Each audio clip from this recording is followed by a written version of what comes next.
Ok, allez, on va attaquer. Alors, Bezrat Hashem, je profite pour ceux qui sont là pour le shiur peut-être la semaine prochaine. Comme vous le savez, la semaine prochaine, il n'y aura a priori pas de paracha puisque on sera déjà dans Chol HaMoed de Pessah. Donc, il n'y aura pas de parachat à Shavua. Donc, il n'y aura pas de commentaires comme on le fait d'habitude sur la paracha. Je propose exceptionnellement pour le lundi prochain qu'on fasse un commentaire sur la Haggadah de Pessah pour se préparer à Pessah comme il se doit. Il y a énormément de choses à dire. Je suis en train de rédiger, j'avais déjà publié une Haggadah et je suis Baruch Hashem en train de la rééditer, on va dire. C'est-à-dire que je la réécris, je rajoute énormément de choses. Je devais la publier cette année, malheureusement, par manque de temps, j'ai pas pu. Bon, Bezrat Hashem, ce sera pour le courant de l'année prochaine, pour le Pessah prochain, si Dieu veut. Pessiat Adishmaya. Donc, le cours de la semaine prochaine sera exceptionnellement pas porté sur la paracha de la semaine, mais sur la Haggadah. Ok, on attaque la parachat Tzav. Alors, Leilou Nishmat, Meyer ben Simcha, Chana bat Esther, pour la Refoua Shlema du Rav Eliyahu ben Fradi et le Zivugagun Vetaor de Jenny bat Étoile Bezrat Hashem. Alors, la parachat Tzav, c'est une paracha qui coïncide généralement avec le Shabbat Hagadol. Shabbat Hagadol, c'est le Shabbat qui précède Pessah. Et on va très vite revenir sur ce sujet. Vous savez que, c'est l'introduction de notre paracha, puisqu'on est dans Torah de Kohanim, on est dans Vaïkra. Bien, la Torah nous parle de toutes les lois qui sont afférentes au Kohanim et donc des sacrifices. Lors de l'introduction de la paracha, c'est écrit comme ça. Donc on parle d'un sacrifice et une fois que le sacrifice va être brûlé, il va y avoir les cendres, etc. Il y aura écrit là-bas, Ufachat et Begadav, le Kohen va ensuite, après avoir fait tout ce qui va concerner le rite de ce sacrifice, il va devoir enlever ses vêtements, Velavash Begadim Achirim, porter de nouveau, il va devoir se vêtir de nouveaux vêtements, Veotiat Adeshen, El Michus Lamachane, El Makom Taor, il va devoir évacuer à ce moment-là les cendres de la combustion en dehors du camp, en dehors du camp, dans un endroit Taor, dans un endroit pur. Sur ce verset-là, se base la Gemara Masechet Shabbat pour nous apprendre que le Shabbat, il faut avoir une tenue différente de la tenue de la semaine. Pourquoi ? Parce que le Kohen qui, lorsqu'il est au Beth Amikdash, porte une tenue, en sortant, lorsqu'il va avoir une attitude un peu plus banale, puisque là il n'est plus en train de s'occuper concrètement du sacrifice, il est au contraire en train de s'occuper des déchets, de la cendre, alors il va changer d'habit. Distinguant sa tenue pour représenter Akadosh Baruch Hu lorsqu'il s'avance devant lui et la tenue qu'il a en dehors d'un endroit saint. Là, sur ça, les Chachamim vont déduire, de même que le Shabbat c'est un moment Kadosh, eh bien le Shabbat il faut avoir une tenue différente de la tenue de la semaine. Il y a beaucoup de halachot à ce sujet, ça s'appelle le kavod du Shabbat et on connaît tous ces halachot là. Donc évidemment que on le constate, Baruch Hashem, généralement quand on arrive le Shabbat, les gens se mettent sur leur 31, on met une belle tenue pour Shabbat, on met un beau costume, une belle robe pour les femmes, et c'est pour témoigner à Kadosh Baruch Hu l'importance du moment, on sent sa présence, donc devant le roi, évidemment qu'on ne s'habille pas de la même manière. Et ce qui est intéressant, il y a une petite remarque qui est rapportée dans la Gemara tout de suite après cet enseignement, au nom de Rabbi Ishmael. Là-bas il dit, en réalité cette halakha de changer de tenue entre le Shabbat et le Chol, c'est du derech eretz. Pourquoi ? Parce que tu ne vas pas utiliser la même tenue pour faire cuire le plat et cette tenue, tu vas te présenter devant ton maître et lui servir le vin. C'est pas kavod, puisque quand tu as fait cuire ta marmite, il y a une odeur qui s'est imprimée dans tes vêtements, tu n'es pas aussi propre et présentable. Donc quand tu vas ensuite, une fois que tu as fini tout ça, te présenter devant le roi, alors forcément tu devras avoir une tenue différente de celle de la cuisine. Et quand tu lui serviras son vin, c'est le moment où tu es face au roi, eh bien, à ce moment-là, c'est cette tenue que tu devras porter. C'est intéressant de voir que la Gemara formule les choses comme ça, on va voir par la suite, parce que c'est en rapport direct, du moins on peut comprendre les choses comme ça, c'est en rapport direct avec le Shabbat dont je veux parler, le Shabbat Hagadol qui arrive, Bezrat Hashem, cette semaine. Qu'est-ce que c'est que Shabbat Hagadol ? Je l'ai dit tout à l'heure, le Shabbat Hagadol, c'est le Shabbat qui a précédé la sortie d'Égypte. Il s'appelle Hagadol, le grand Shabbat. C'est le moment où les Bnei Israël ont pris le sacrifice de Pessah, le Korban, l'agneau, et ils l'ont accroché dans leur maison, aux yeux de tous, aux yeux des Égyptiens. Et 4 jours plus tard, on était à ce moment-là, on était le 10 Nissan, 4 jours plus tard, on est sorti d'Égypte, il y a eu le Makat Bechorot et on a pu, la mort des premiers-nés, on a pu être, Baruch Hashem, libérés. Tous les commentaires s'arrêtent sur ce sujet pour essayer de comprendre qu'est-ce que ça signifie, puisque d'une part, c'est la première fête de toute l'histoire qui est fixée sur un jour de semaine plutôt que sur un jour du mois. Ça veut dire que c'était le 10 Nissan, mais on n'a pas gardé le 10 Nissan, on a gardé le Shabbat qui précède Pessah. Ça veut dire qu'on n'a pas fixé comme c'est à l'habitude. D'habitude, pour Sukkot, c'est le 15 Tishri. Rosh Hashanah, c'est le premier Tishri. Kippour, le 10. On n'a pas fixé ça sur un jour de semaine. Quand arrive le 10, quel que soit le jour de la semaine, on a fixé Yom Kippour. Eh bien, ce n'est pas ce qui se passe ici. Ici, on a fixé plutôt sur la semaine. Donc, le Shabbat, c'est ce qui a été le vecteur de ce jour. Et c'est ce qui se passe à ce moment-là. C'est que le Shabbat Agadol, on a l'habitude de réunir toutes les kehilot pour faire des grandes drachot pour préparer à Pessah.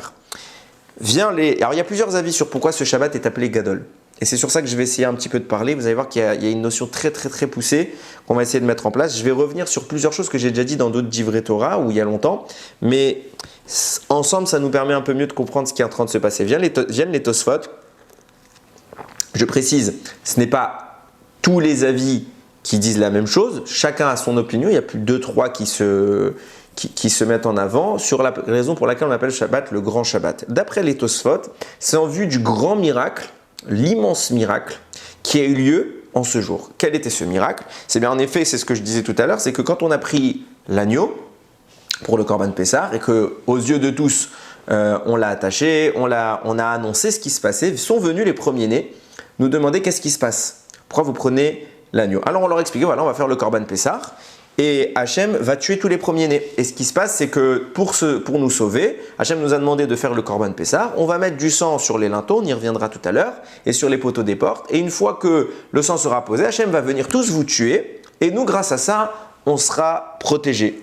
Qu'est-ce qui s'est passé à ce moment-là? Les aînés ont entendu ça et ils ont eu peur, puisqu'ils se sont dit, bon, Ribono Shel Olam, ça fait 9 mois quand même que Dieu nous fait une annonce et qu'il tient sa promesse. C'est intéressant de préciser ça. On verra par la suite également. Peut-être qu'en effet, nous les premiers-nés, allons mourir. Et si on va mourir, eh bien, c'est dangereux. Donc, on voudrait quand même éviter ça. Qu'est-ce qu'ils ont fait? Ils ont été voir leurs parents. Ils ont tous dit, écoute, là, c'est l'annonce, c'est notre mort. Écoutez que les bénis Israël n'ont pas menti jusqu'à maintenant. Libérez les Juifs, parce que si vous ne libérez pas les Juifs, eh bien, nous, on est tous morts demain. Enfin, le 14. Les parents ont dit non. On ne veut pas. On ne veut pas. Donc il y a eu une rébellion. Les aînés se sont mis en guerre, il y a eu une guerre civile et tous les premiers-nés ont tué leurs parents. Et il y a eu des millions de morts avant la réalisation de la mort des premiers-nés. Et ça, c'est du fait des aînés égyptiens. Ce qu'écrit le Tosfot ici, d'ailleurs, c'est intéressant parce que c'est insinué dans les Télim. Quand on dit, à chaque fois, on répond qui est Olam Chasdo, qui est Olam Chasdo, le Télim de David Améler. Et là-bas, il y a écrit les Maké Mitzraïm Bifroreem, qui a frappé l'Égypte sur ses premiers-nés. Mais littéralement, Bifroreem, ça ne veut pas dire sur ses premiers-nés, mais ça veut dire par ses premiers-nés. Pourquoi par ses premiers-nés? Parce qu'avant la plaie des premiers, on n'est pas en train de parler du tout. Birla, on n'est pas en train de parler de la plaie des premiers-nés. C'est les premiers-nés qui ont frappé l'Égypte. C'est pourquoi on dit que l'Égypte a été frappée par ses premiers-nés. Ce qui est intéressant également à noter, et beaucoup de commentaires le notent, le soulignent, c'est que dans les faits, ce n'est pas un miracle. C'est naturel. Dieu ne s'est pas manifesté. Il n'a rien fait. Le jour du Shabbat Agadol, pour qu'on parle d'un grand miracle, on l'appelle le grand Shabbat, il faudrait qu'il y ait une manifestation de Dieu. Il faudrait qu'il y ait quelque chose de surnaturel. Et finalement, il n'y a rien eu de surnaturel. C'est la logique des premiers-nés qui, inquiétés par l'annonce qui avait été faite, se sont rebellés. Il y a eu une guerre civile. Bon, une guerre civile, c'est la nature. Ça arrive dans tous les pays. C'est pas pour autant qu'on est en train de parler de quelque chose de surnaturel. Et on l'appelle ça, c'est tellement surnaturel ce qui est en train de se produire, c'est tellement important qu'on appelle ça le grand Shabbat. C'est parce que ce miracle, il est plus grand que ce qu'on peut imaginer. Alors que ça ne fait même pas partie des 10 plaies. Il ne se passe rien de divin. Tout est divin, Chas v'Shalom. Mais ce que j'essaye de dire, c'est qu'il ne se passe rien qui atteste d'une intervention d'Akadosh Baruch Hu. C'est vrai que c'est Hachem qui agit discrètement, mais il agit dans la nature. Tout est ici naturel. Donc il faut comprendre un peu pourquoi ce Shabbat est appelé le Shabbat Agadol. Alors, pour comprendre ça, il va falloir qu'on fasse une petite réflexion sur la plaie des premiers-nés, la 10e plaie, de la mort des premiers. On l'a dit tout à l'heure, la Torah a demandé à ce que les bénis Israël prennent l'animal, le sacrifient, et qu'ils vont prendre ensuite un bouquet d'hysope qu'ils vont tremper dans le sang de l'animal. Et ce sang, il devrait être apposé sur les linteaux des maisons et sur les poteaux, sur les côtés. Donc à 3 endroits, 2 côtés et 1 latéral. Chachamim, dans le Midrash, vont expliquer ça comme étant en rapport avec les 3 votes. Pour dire que, pour ça qu'il y a des 2 côtés et un transversal, il y a toute une raison à cette disposition. Mais c'est simplement pour dire que c'est par le mérite de nos patriarches, de nos pères, que nous avons été libérés. Et d'ailleurs, on le dit dans la Haggadah, et ce même Midrash que je suis en train de vous citer, comparant le sang avec les 3 votes, va rapporter le texte qu'on dit dans la Haggadah de Pessah. Vous savez, à un moment dans la Haggadah, il y a un petit passage, c'est lorsque la Haggadah commence à analyser les psukim. Et elle dit comme ça, Vaevor alaïr, vaer mitboseset bedamaïr, vamarlar bedamaïr chayir, vaodmarlar bedamaïr chayir. Je t'ai vu, je suis passé devant toi, et je t'ai vu gémir, t'agiter dans le sang, dans tes sangs, et je t'ai dit, par tes sangs tu vivras, par tes sangs tu vivras.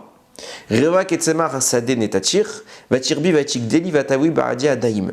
Shadaim nachonus arer tzimear, veat erom veria. Je t'ai fait donc multiplier comme la végétation des champs. J'ai augmenté, je t'ai grandi, je t'ai vêtu des plus belles parures.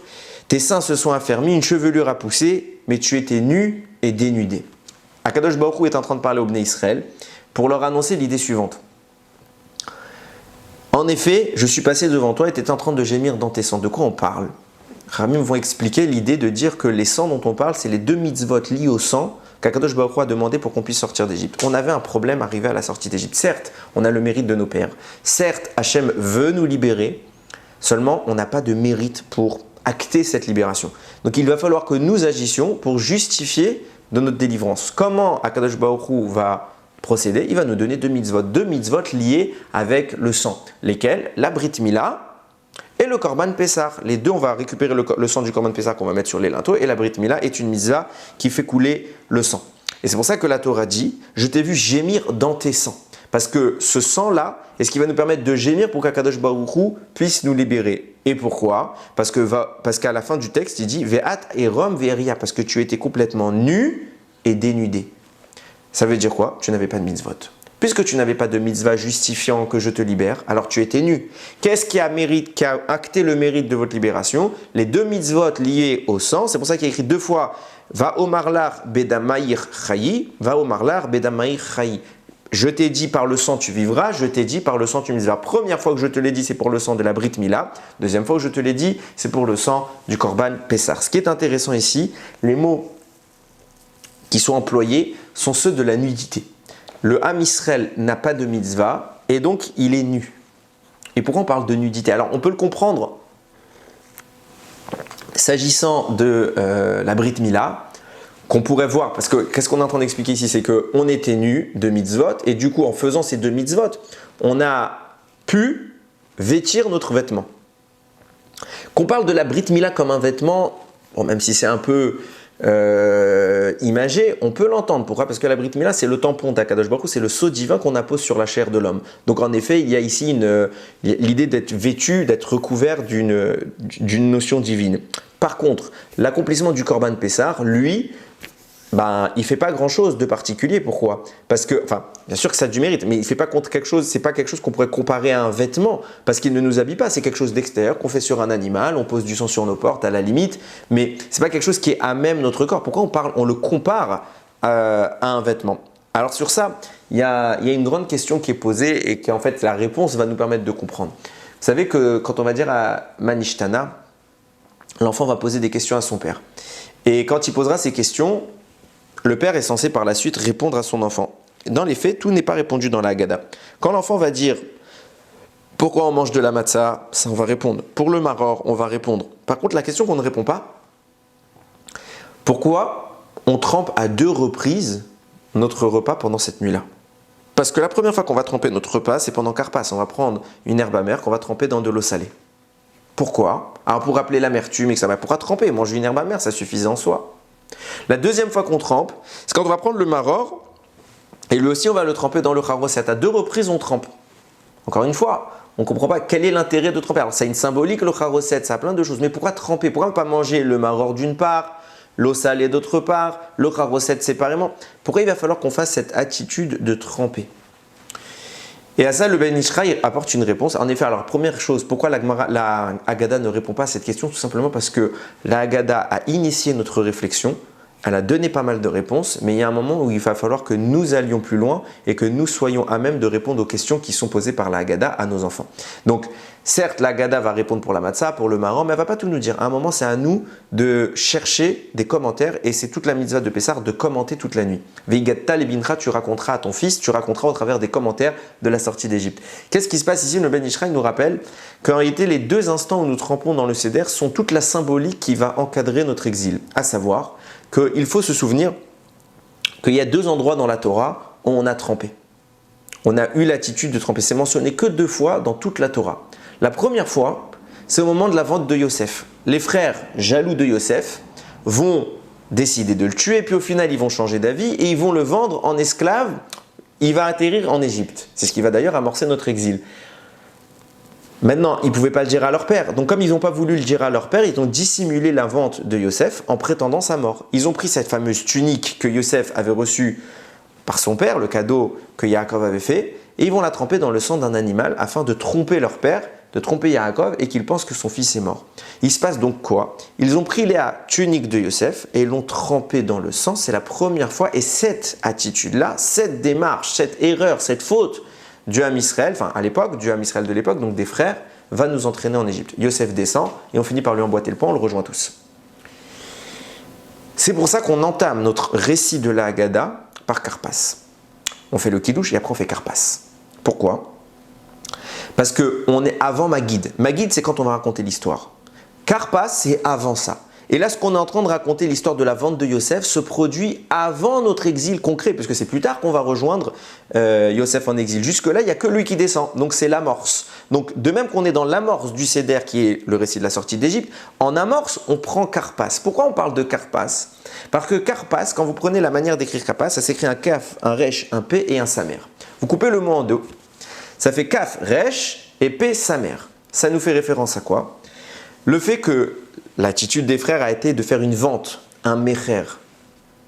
Et cette vente, ce mecher, a été dissimulé en trempant la kétonette passim, la tunique de lin qu'avait offerte Yaakov à Yosef, on l'a trempée dans le sang. Quand vous prenez les dernières lettres de mecher, c'est kafresh. Quand vous prenez les 2 premières lettres de passim, c'est pesamer. Ensemble, ça vous fait kar, kafresh. Pas, Pesamer, ça vous forme le mot Karpas. Pour nous dire quoi? L'attitude de la vente, dissimulée par le fait d'avoir trempé dans le sang, ce qui encadre tout le massé et toute l'histoire de Yosef, nous a envoyé en exil avant même, a envoyé Yosef en exil et c'est ce qui a fait que nous l'ayons rejoint. Alors vous allez me dire, c'est facile, on a pris les lettres qui nous intéressaient dans Mecher, dans Passim pour faire le mot Karpas, mais il y avait d'autres lettres. Alors peut-être, le Ben Ishraï ne le dit pas, mais c'est moi qui me permets modestement cet ajout. Peut-être que ces lettres qui sont restées, elles viennent nous indiquer tout ce qu'on est en train de procéder dans nos minagim, à savoir, ce karpas qu'on prend, ça consiste à quoi? Prendre quelque chose d'amer et à le tremper dans de l'eau salée. Pourquoi? Parce que, rappelons, le fait que les frères, en faisant cette faute, ont fait pleurer leur père. Pendant 22 ans, Yaakov va penser son fils mort et il ne va pas réussir à trouver la consolation. Et il va pleurer. Qu'est-ce que c'est qu'un pleur? C'est une larme, c'est de l'eau salée. C'est pour ça qu'après la vente, après Mecher, et après qu'on ait dissimulé cela avec la tunique passim de Yosef, quand vous envoyez le mot, vous enlevez les lettres karpas de Mecher et passim, donc dans Mecher, vous avez même kaf resh, on a pris déjà le kaf et le resh pour karpas, il vous reste un même. Dans passim, p samer yud mem, on a déjà pris le p et le samer pour faire karpas. Il reste quoi? Il reste un yud et un mem. Au total, il nous reste quoi? Mem, yud, mem. Vous formez le mot maïm pour nous dire qu'après la vente, après cette dissimulation, il ne restait chez Yaakov que les larmes. Cette eau teintée d'amertume, c'est pour ça qu'on la trempe, on l'imbibe de sel. On prend de l'eau salée. Toute l'idée ici est de dire que nous sommes entrés en Égypte parce que nous avons trempé quelque chose. Et retenez-vous bien les choses, c'est que comment cet exil a commencé? En déshabillant quelqu'un. La souffrance de Yaakov a été engendrée par la tunique qu'il avait offerte à son fils. Par la suite, Akadosh Baruch Hu va nous envoyer souffrir. Pourquoi souffrir? Pour réparer nos fautes. On va vivre les affres de l'exil, on va rester 210 ans en Égypte. On connaît tous les midrashim à ce propos pour parler du côté affreux et des tortures qu'ont vécu les Béné Israël à cette époque. Et à la fin, on a réparé. On a réussi à réparer cette erreur grave. Donc Akadosh Baruch Hu va nous demander d'avoir l'attitude complètement inverse. En trempant la tunique de Yosef dans le sang, nous sommes entrés en Égypte. Alors Akadosh Baruch Hu à la fin va nous demander également de tremper à nouveau dans le sang. Mais cette fois, non pas pour entrer en Égypte, mais pour en sortir. Parce qu'à ce moment-là, le tikkun est fait. Donc on prend le sang, on trempe sur l'agneau et on le met sur nos portes. Pour exprimer l'idée suivante. Nous étions nus, nous n'avions plus de mérite. Nous avons perdu notre habit en retirant celui de Yosef, en le trempant dans le sang. Akadosh Baruch Hu va nous restituer notre habit en trempant à nouveau dans le sang. C'est pour ça qu'on va réaliser le Korban Pessah. Et comment on va symboliser cette idée-là? On va prendre du maror trempé dans du charoset. Pour dire quoi? Qu'est-ce que c'est que le maror? C'est l'amertume. Qu'est-ce que c'est que le charoset? C'est le symbole de la boue, de tout le mortier qu'on a eu à travailler ensemble. Finalement, le charoset est sucré. Ensemble, l'amertume, la boue, le travail, le labeur finit par avoir un goût teinté de douceur. Pourquoi? Parce que nous avons fauté et nous avons réparé. Tout le temps que nous avons passé à souffrir en Égypte constitue une réparation. Et à la fin de cette réparation, certes nous avons souffert, mais nous sommes heureux d'avoir un résultat, d'avoir obtenu notre délivrance. Et puisque nous sommes libres, alors tout ce qui s'est passé en arrière n'est qu'un simple souvenir maintenant tâté de douceur. C'est pour ça qu'on trempe dans quelque chose de sucré. On comprend bien donc que les 2 fois nous avons trempé sont ce qui viennent encadrer l'entrée et notre sortie d'exil. Mais bien plus que ça, on parlait tout à l'heure de nudité. Et le sang qu'Akadosh Baruch Hu a parlé, celui du Korban Pessah, est ce qui est venu nous rhabiller. Parce que le sang que nous avons utilisé pour déshabiller Yosef va être réutilisé pour rhabiller le Ham Israël.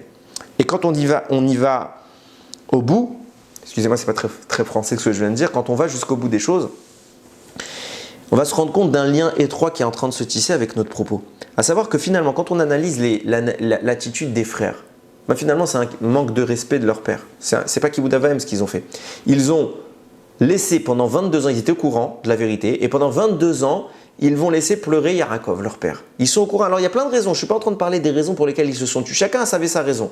Mais au final, Yaakov a pleuré. Pendant 22 ans, ils ont fait un manque de respect de leur père. Ils ont brisé cette chaîne de transmission qu'il y avait depuis Abraham avec Yitzhak, Yitzhak avec Yaakov. Jamais Yitzhak n'a fait volontairement souffrir ses parents. Jamais Yaakov n'a fait volontairement souffrir ses parents. Et si viennent les enfants de Yaakov, même s'ils pensent avoir une bonne raison, ils font souffrir leur père.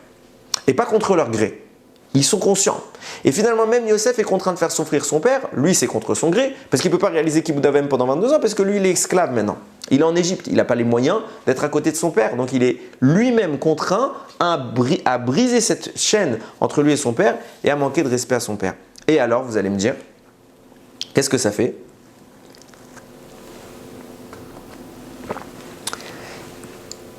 Il faut avoir cette idée en tête, elle est importante.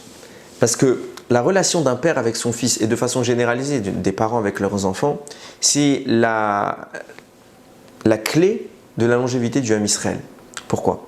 Le Ham Israël est comparé à la pierre qui se dit Even en hébreu. Even, Aleph, Bet, Nun. C'est la contraction de 2 mots. Av, Ben. Aven, Even, pardon, c'est Av et Ben. C'est quoi Av et Ben? Le père et le fils.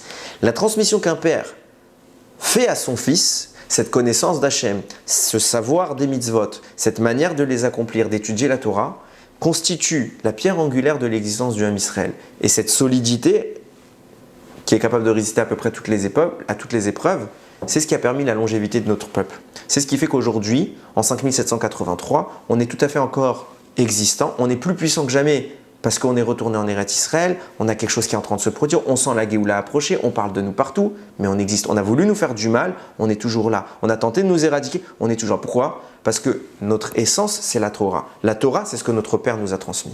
Et ce que son propre père lui a transmis, ainsi de suite, jusqu'à Avraham Avinu. On a cet échange qu'on a eu avec le temps. Et regardez comme finalement, à un moment de l'histoire, cette pierre s'est brisée. Pourquoi? Parce qu'on a vendu Yosef, on s'est déshabillé. Ce cadeau que Yaakov avait fait à son fils, cette transmission que lui donne Yaakov, elle est brisée par les frères, elle est détruite. L'habit de Yosef, l'habit du Ham Israël est retiré. On est nu. Et c'est pour ça que la pierre, puisqu'il n'y a plus de Kibbout Avahem, il n'y a plus cette pierre qui tient. Le Ham Israël est en péril. On sombre en exil.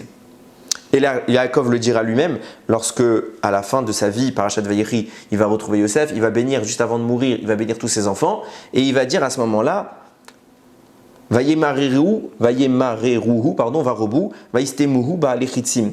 Alors ils ont exaspéré et frappé de leurs flèches, on parle de la bracha que reçoit Yosef, ils l'ont pris en haine, les fiers archers.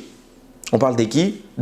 On parle des frères de Yaakov, de Yosef, pardon, je suis fatigué. On parle des frères de Yosef qui, pour rien, par haine, s'en sont pris à leurs frères. Et il s'est passé quoi? Vateshev be'etan kashto. Mais son arc, il est resté solide. Vayefozu zeru yadav, il a étendu ses bras et ses muscles. Midé avir Yaakov, grâce au protecteur de Yaakov, le redoutable, on parle d'Akadosh Baruch Hu, Misham roé even Israël, qui par là préparait la vie au rocher d'Israël. Misham roé even Israël. Qu'est-ce que ça signifie cette phrase? Rashi le commente. Il dit, malgré tous ces deux psukim, il dit, malgré les souffrances et la tentation qu'a connu Yosef, puisqu'il était loin de la Torah, il était loin des mitzvot, il était dans le pays le plus impur du monde, il est resté Yosef. Ses frères ont tenté de le disperser, de le tuer, de le faire souffrir. Il est resté Yosef. Il a réussi à maintenir la Torah de son père. C'est pour ça qu'il est appelé Even Israël. Il est la pierre d'Israël. Parce que ce que Yaakov t'a transmis, tu as su le garder. Même si tu étais loin de lui, tu as gardé le Mékor, le Shoresh, la source de ton existence que ton père t'a transmis. Et donc tu es une pierre. Tu peux résister à toutes les épreuves. Et sur ça, il y a un commentaire intéressant. Quand vous prenez cette création dont Rashi parle ici, comme étant la relation entre le père et le fils, Misham, Roé, Even, Israël, les initiales des 4 mots que je viens de dire forment le mot Arami, un araméen. De qui on parle ici? De quoi on parle? Pourquoi la création de la Even, de la pierre, cette transmission entre un père et son fils, est une allusion à l'araméen, qui est l'araméen référence, c'est la vanne. Ben pour comprendre, on va devoir encore une fois aller dans la Haggadah. Vous avez ce fameux passage où on dit Arami, Oved, Avi. Un araméen a opprimé mon père, Vayired Mitzrayim. Alors on est descendu en Égypte. Tous les commentateurs, et ça c'est un passouk de la Torah, tous les commentateurs se posent la question, quel est le rapport entre le fait que Lavan ait opprimé Yaakov et le fait que nous soyons plus tard descendus en Égypte? Ces deux événements distincts dans l'histoire, ils n'ont rien à voir. Et pourtant, la Torah les mentionne comme étant juxtaposés, corrélés. Qu'est-ce que ça signifie?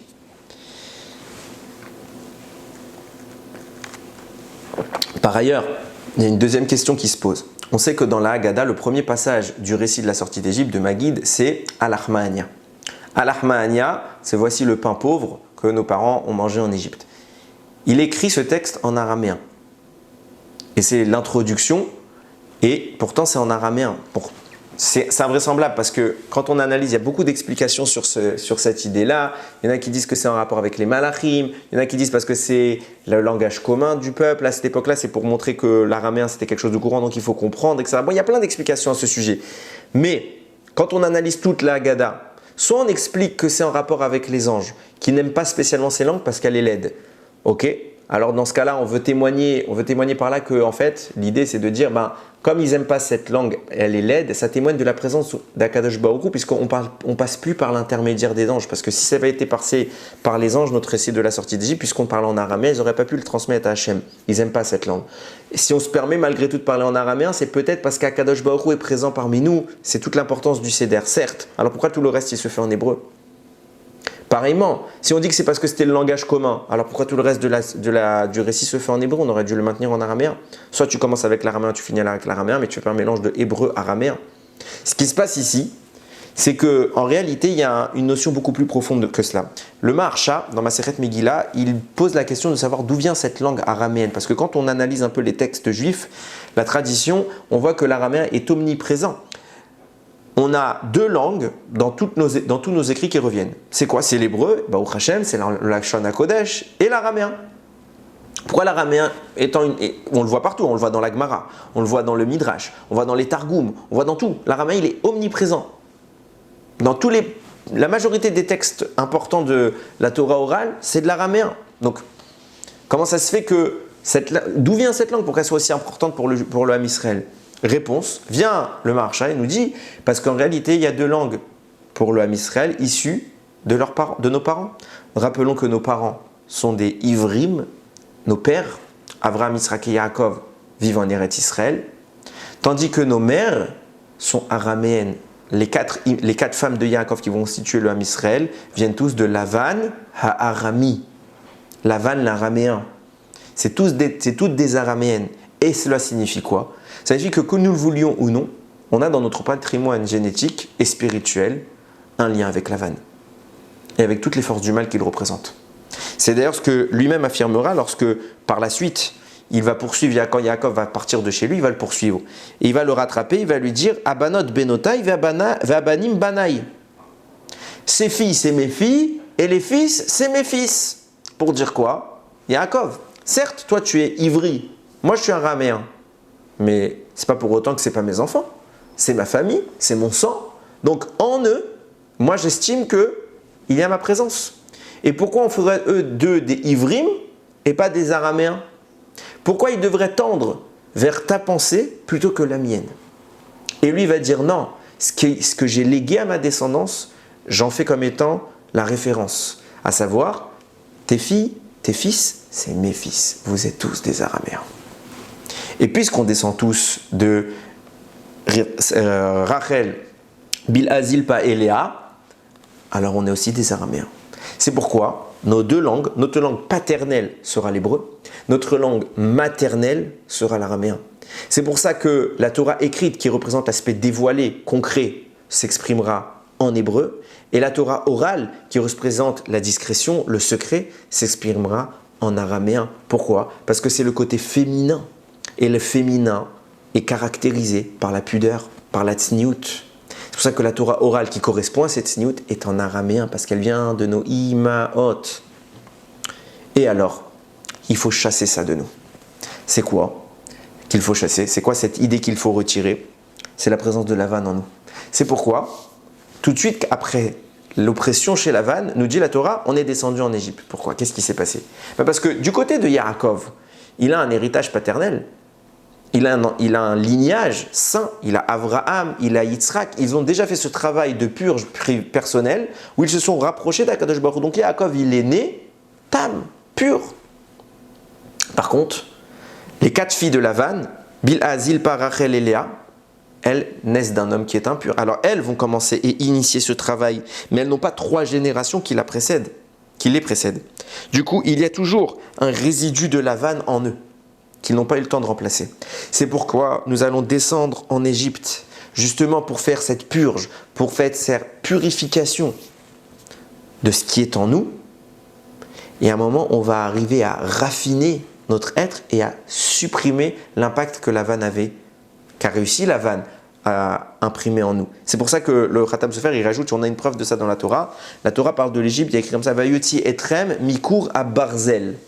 Je vous ai fait sortir du creuset de fer. Barzel, ça s'écrit Bet, Resh, Zayin, Lamed. Nous dit le Khatam Sofer, pourquoi on appelle l'Égypte le creuset de Barzel, Bet, Resh, Zayin, Lamed. C'est les initiales. Bet pour Bilha, Resh pour Rachel, Zayin pour Zilpa, Lamed pour Léa. Akadosh Baruch Hu nous a fait sortir de Bilha, Rachel, Zilpa, Léa, à savoir du côté araméen que Lavan a transmis en elle, pour nous faire entrer exclusivement dans la Torah le. C'est pour ça qu'on nous a dit Arami Ovedavi, un araméen a opprimé mon père, Yaakov, c'est Lavan qui a embêté Yaakov.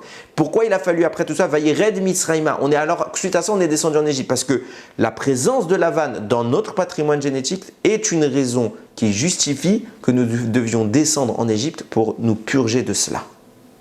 C'est pour ça qu'on nous parle ici, il y avait une allusion dans la création de le Even Israël, on avait parlé tout à l'heure, Misham Roué Even Israël, c'est là-bas qu'a été créée la pierre d'Israël, le rocher d'Israël. C'était une allusion à Lavan. Pourquoi? Parce que qu'est-ce qui a créé cette pierre dont on parle? C'est le fait que Yosef ait été capable de rester accroché à la transmission de son père, sans jamais pencher vers celle des Égyptiens.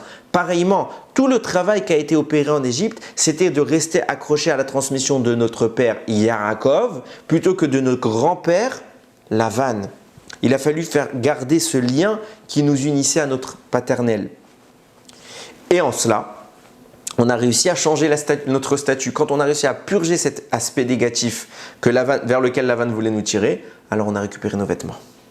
On a réussi à rendre à Yosef sa tunique. On a réussi à nous-mêmes, de cette nudité dont nous caractérisait le verset, à redevenir des gens vêtus, couverts d'un habit de mitzvah.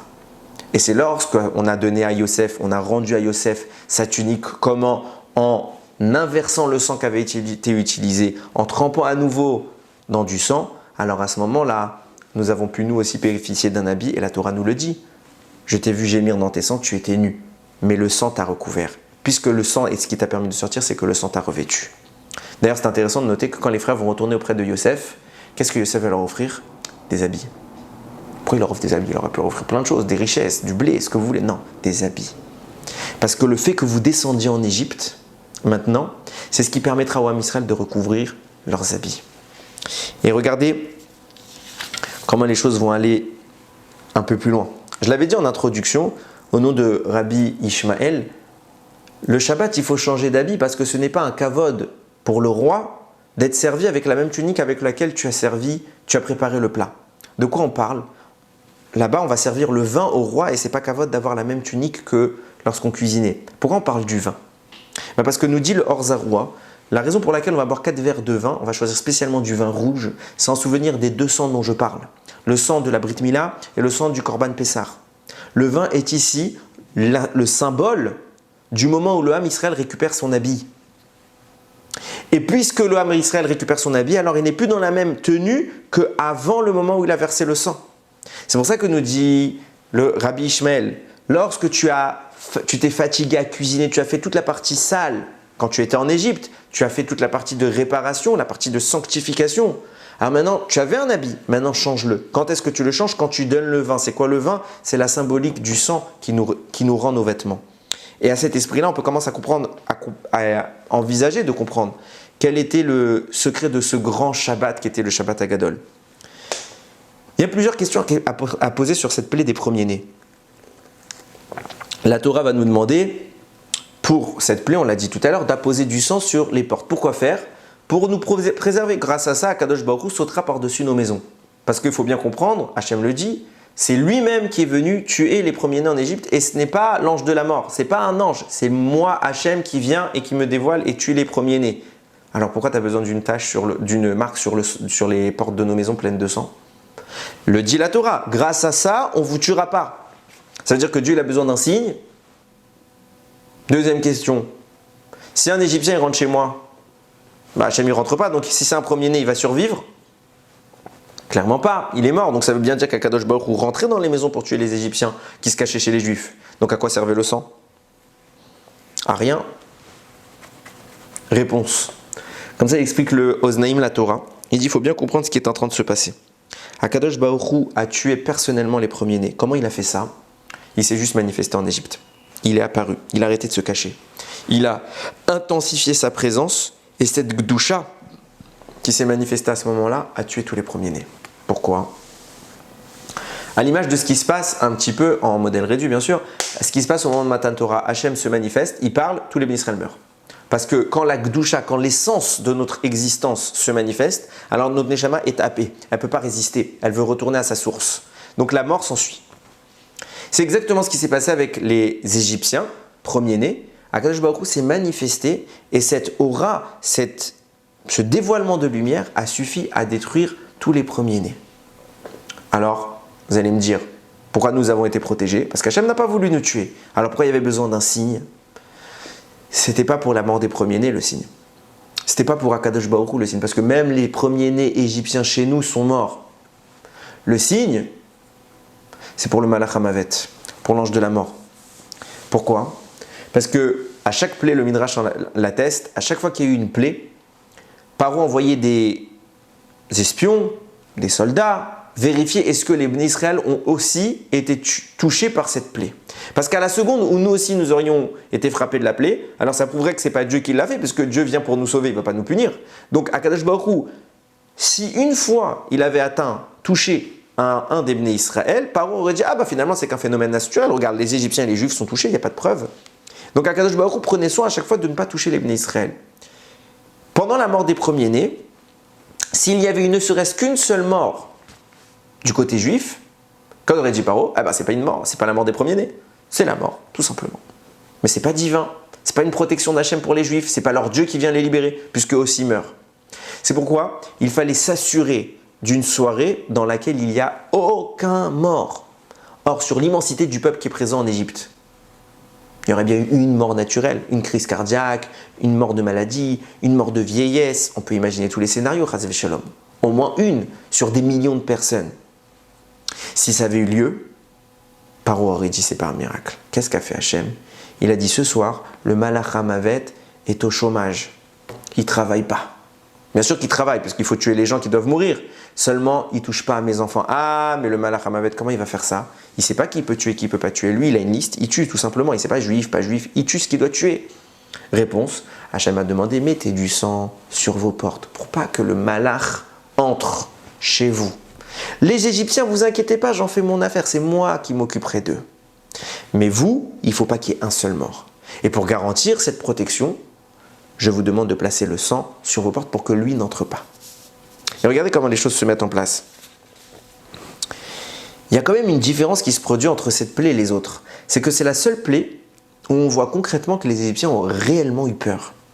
Ils ont tellement eu peur qu'ils ont tué leurs propres parents. C'est-à-dire qu'on a des plaies dans la Torah, on voit par exemple quand il y a eu la grêle, etc., certains ont craint la réalisation de la plaie, ils ont rangé leurs troupeaux. Ils ont rentré leurs troupeaux pour pas qu'ils se fassent tuer.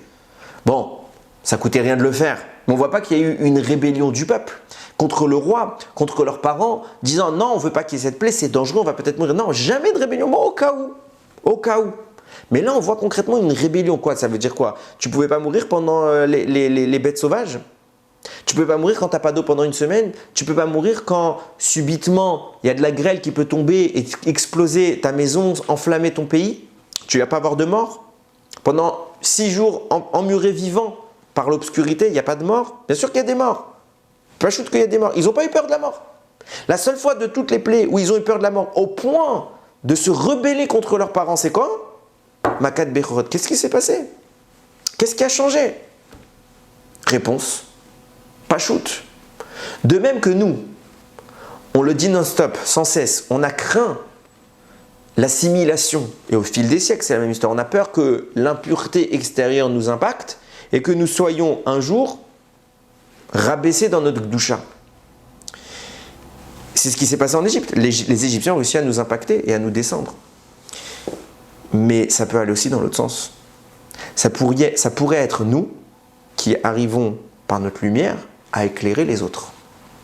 Pourquoi pas? Alors ce qui se passe, c'est qu'en Égypte, on ne pouvait pas tant le faire parce qu'on était esclaves. Mais pendant les plaies, il s'est passé que les Israël ont commencé à regoûter à la liberté. Ils n'avaient pas de mitzvot. Pendant le Shabbat Agadol, ils ont fait 2 mitzvot énormes. Ils ont au péril de leur vie parce que les Égyptiens auraient pu le tuer parce que l'agneau est une divinité chez eux. À ce moment-là, ils recouvrent de l'acte du chant. On l'a dit tout à l'heure, cette attitude, c'est ce qui va les relier à leur père, qui va réparer la faute de Yosef et qui va rendre à Israël sa tunique de lumière, son habit qui jusqu'à maintenant lui faisait défaut. Subitement, le Israël se met à respirer la Gdusha. Et qu'est-ce qui se passe? Viennent les premiers-nés leur dire: qu'est-ce que vous faites? Pourquoi ils sont venus les voir? Parce qu'ils ont vu des agneaux, leur divinité en train d'être traînée dans la boue. Qu'est-ce que vous faites? Ils ne sont pas venus pour nous faire des câlins, ils sont venus pour nous crier dessus, peut-être même pour nous tuer. Sauf que là, subitement, il y a eu un changement. Les gens qui leur font face, c'est plus des gens impurs, c'est plus des gens éteints, qui sont sombrés dans les ténèbres. Non, au contraire, c'est des gens brillants, c'est des gens lumineux, teintés de Gdusha. Ils goûtent cette Gdusha, ils sentent cette odeur. Et là, de même que le mal peut nous impacter, le bien aussi peut nous impacter. Eux aussi ont ressenti, se sont éveillés un tant soit peu, infinitésimal, mais ils se sont éveillés à la Gdusha. Ils ont commencé à connaître le divin et ils ont craint. Ils ont eu un peu d'émouna, un tout petit peu, mais ils ont eu de la émouna. Cette petite émouna-là va leur donner confiance dans la parole de Moshe qui annonce la mort des premiers-nés, chose qu'ils n'ont pas eu jusqu'à maintenant. Et c'est pour ça qu'Akadosh Baruch Hu se manifeste que maintenant pour définitivement faire sortir le peuple. Parce que jusqu'à maintenant, le Ham Israël n'a pas fait de mitzvah. et ils n'ont pas encore récupéré leur habit. Maintenant que les Bnei Israël ont récupéré leur habit, il va se passer qu'il va y avoir un contact avec certains Égyptiens. Et on le voit bien d'ailleurs. Ce n'est pas que les premiers-nés qui sont morts. Tous les textes le montrent. Il y a eu d'autres qui sont morts. Lesquels? Si par exemple, il pouvait y avoir plusieurs premiers-nés, Rachid dit, par exemple dans une maison de 6, le papa il croyait que c'était les 6 ses enfants, mais en fait la femme elle le trompait avec 5 hommes différents, 5 voisins. Donc les 6 c'était des premiers-nés d'un homme différent. Mais en vrai, ce n'est pas le vrai premier-né, puisque le premier-né est défini par la mère. Alors, ce n'est pas le vrai premier-né. Eh bien, ils sont quand même morts, malgré qu'ils n'aient pas le statut de premier-né. Mieux que cela, les Midrashim rapportent que si dans une maison, par exemple, un jeune couple, dont ni le mari ni la femme étaient des premiers-nés dans leur famille respective, alors dans ce cas-là, il ne devrait pas y avoir de mort dans cette maison. Réponse, si, il y avait un mort quand même, le plus vieux des deux. Donc on voit bien que ce n'est pas toujours le premier-né qui était mort. C'est celui qui avait l'apparence du premier-né. Qu'est-ce qu'on essaie de dire par là? Qui est mort pendant Makat Bechorot? Tous ceux qui ont été voir les Bnei Israël pour leur poser la question, qu'est-ce que vous êtes en train de faire avec cet agneau? Et au contact des Bnei Israël, la Gdusha inhérente à la nouvelle stature du peuple va un peu ressusciter, raviver leur âme. Un peu de Gdusha va entrer en eux. Ce peu de Gdusha-là va suffire pour faire une rébellion et permettre aux premiers-nés de s'en prendre à leurs parents. Et alors, ça veut dire qu'il y a maintenant 3 catégories de vivants en Égypte. Il y a les Égyptiens qui se fichent totalement de la parole d'Hachem. Ils n'ont pas craint Dieu, ils s'en fichaient complètement. Comment ça se fait que les enfants viennent pleurer devant leurs parents, leur papa, je vais mourir demain, fais quelque chose. Ça existe un papa ou une maman qui va rien faire, les parents sont insensibles, ils n'y croient pas une seconde. C'est pas grave, mourrez tous. On est quitte à se battre contre vous pour ça. C'est pas possible, c'est invraisemblable. Réponse, pourquoi ils n'y croient pas les parents? Parce que eux, ce sont ceux qui ne se sont pas approchés des Bnei Israël à ce moment-là où ils ont changé. Donc ils n'ont eu aucun goût à la Gdusha, aucune émouna n'est entrée en eux. Eux sont opaques, aucune Gdusha. Vient une deuxième catégorie. Les gens qui ont parlé avec les Bnei Israël, qui ont un peu été imbibés de leur Gdusha, eux commencent à avoir un peu de émouna. Et vient une troisième catégorie, c'est les Bnei Israël, qui eux n'ont pas un peu, mais qui sont carrément cette fois vêtus de la Gdusha. Qu'est-ce qu'Akadosh Baruch Hu va faire? Akadosh Baruch Hu va arriver le soir de Makat Bechorot, il va se manifester dans le monde. Et il va faire quoi? Il va augmenter la quantité de sainteté inhérente au peuple. Alors les Bnei Israël, pourquoi ça se passe comme ça? Et pourquoi Hachem ne le fait pas plus tôt? Parce que même les Bnei Israël, avant, ils n'étaient pas capables de tenir ça. Akadosh Baruch Hu est en train de préparer le terrain à ce que les Bnei Israël puissent coexister avec lui. Jusqu'à maintenant, vous n'étiez pas capable de supporter ma présence. C'est pour ça que je ne me manifestais pas. Je restais discret. Mais maintenant que vous avez un habit de lumière, vous pouvez supporter ma présence. Je vais construire un Mishkan dans lequel vous allez vivre. Je vais vous donner la Torah et vous survivrez à ça. Vous êtes en harmonie avec moi, vous êtes en mesure de coexister avec le divin. Donc vous, lorsque je vais me manifester dans le monde, vous ne mourrez pas. Parce que la manifestation que je vais faire, elle est en harmonie avec votre niveau. Seulement cette manifestation, elle n'est pas en harmonie avec le reste de l'Égypte. Et il y a 2 catégories qui restent en Égypte. Il y a ceux qui ont 0 Gdusha, chez eux ça fait rien, ils n'arrivent pas à voir la différence, qu'Hachem soit plus là ou moins là, ils ne voient pas la différence. Pourquoi? Parce qu'ils n'ont pas de Gdusha, ils ont 0. Ils ressentent rien. Ils n'ont pas une âme qui déborde d'amour pour la lumière qu'elle va réussir à percevoir. Elle ne va pas percevoir les forces du mal, l'écorce qui les recouvre, elle est tellement épaisse que la lumière ne traverse pas. Ce qu'Hachem a manifesté, ce n'est pas assez puissant encore pour les détruire, ces écorces. Il les a laissés, eux ils ont survécu, ils n'ont pas eu de Emouna. Par contre, les aînés, ceux-là même qui se sont un peu rapprochés de Dieu à Israël, ceux-là même qui ont un peu ravivé leur flamme, eux ont senti ça. Et à ce moment-là, ils n'étaient pas en mesure de résister à l'odeur. Et leur âme est sortie rejoindre leur Créateur. C'est comme ça qu'Akadosh Baruch Hu a réalisé la mort des premiers-nés. Ce qui signifie que ce qui se passe à Shabbat Hagadol, pourquoi c'est un immense miracle? Parce que s'il n'y avait pas eu l'événement de Shabbat Hagadol, ce contact entre les Bnei Israël et certains membres du peuple égyptien, ces premiers-nés, alors il n'y aurait pas eu de transfert de résidus, d'aura résiduel dans le corps des Égyptiens, et aucun Égyptien n'aurait été en mesure de ressentir la manifestation d'Akadosh Baruch Hu le soir de Makat Bechorot. Qu'est-ce qui leur a donné un peu de Gdusha? C'est ce contact de Shabbat Hagadol. Et puisqu'ils ont goûté un peu à la Gdusha, ils ont été à même de réagir à la manifestation d'Hachem qui était beaucoup trop intense pour eux, ils en sont morts. Sans Shabbat Hagadol, il n'y aurait pas eu la mort des premiers-nés. Alors vous avez posé une question. Comment ça se fait que Hachem tue pendant la mort des premiers-nés, qui tue les seuls qui ont un peu de Gdusha? Tu aurais dû tuer tous les pourris qui n'en avaient rien à faire, et ceux qui commencent un petit peu à se rapprocher de toi, tu aurais dû les laisser en vie. Les pauvres, c'est eux les plus gentils dans l'histoire. On oublie un détail. C'est qu'au final, les Égyptiens ils vont mourir. Quelques jours plus tard, on va traverser la mer, on va les noyer. Ils vont tous mourir. Il y a une différence seulement entre la mort des premiers-nés et la mort que vont connaître les Égyptiens qui vont nous rattraper dans la mer. C'est laquelle? Eux vont mourir noyés dans d'atroces souffrances, tandis que la mort des premiers-nés n'est pas réalisée par l'ange de la mort. Qu'est-ce qui fait qu'on souffre lorsque nous mourons? Qu'est-ce qui fait qu'on parle de la mort avec terreur? Que lorsque nous voyons, chas v'shalom, le corps d'un défunt, on voit que son visage, il s'est renfermé, il s'est affaissé, il n'a plus la même teneur. Qu'est-ce qui se passe? C'est l'impact négatif du Satan, du Malach HaMavet, qui vient et qui frappe le corps pour lui retirer sa neshama. C'est une douleur pour l'âme, c'est une souffrance. La mort n'est pas une chose facile à vivre, entre guillemets. Il est une mort qui est complètement différente lorsque l'ange de la mort n'intervient pas. La même mort qu'ont connue les Bnei Israël au moment de Matan Torah, celle où ils ont vu Dieu. C'est la mort qu'ont connue les premiers-nés. Les premiers-nés ne sont pas morts par la mort comme qu'on la connaissons, simplement ils sont morts par adhésion avec Akadosh Baruch Hu. Au final, ils ont eu la plus belle des morts. À l'inverse de leurs parents, qui n'ont pas voulu goûter une seconde à la Gdusha, eux ont eu la plus atroce des morts. Ils ont été noyés dans la mer. On voit par là, et c'est avec cette idée qu'on va conclure, que finalement, on a toujours peur des forces du mal qui peuvent nous atteindre et nous impacter, nous attirer en l'aile. C'est vrai, les forces du mal sont très dangereuses et on n'est pas toujours en mesure de lutter contre elles. Il faut s'en éloigner de toutes nos forces. Parce que quand on s'approche du désir, goy, de la philosophie, goy, c'est quelque chose qui nous attire, même aux plus grandes sadikim. Il faut s'en éloigner, seulement. C'est pas pour autant qu'on doit arrêter de briller. C'est pas pour autant qu'on ne doit pas faire jaillir la lumière. Parce que nous aussi sommes capables d'imprégner les gens. Nous aussi sommes capables d'illuminer le monde. On a cette force en nous. Le simple contact des premiers-nés avec les Bnei Israël a suffi pour changer tout leur être. Alors combien nous pouvons imprégner les gens? Quelle lumière pouvons-nous être pour les autres? Une mitzvah peut sauver des milliers de personnes. Des fois on voit une personne pratiquer avec amour. Ça suffit pour nous faire tchouva. Pourquoi lui il pratique avec amour? Qu'est-ce qui se passe dans ça? Les gens vont être interpellés par notre manière de faire. On doit être des exemples vivants. En étant des exemples, alors on peut illuminer le monde. En illuminant le monde, on peut amener combien de juifs à faire tchouva? Combien de juifs à faire tchouva? Alors qu'à l'inverse, bien souvent nous sommes l'inverse de ce que je dis, nous sommes l'inverse de l'exemple. Nous sommes le contre-exemple. Et c'est bien souvent ce contre-exemple qui est retenu. Combien une faute peut éloigner des gens?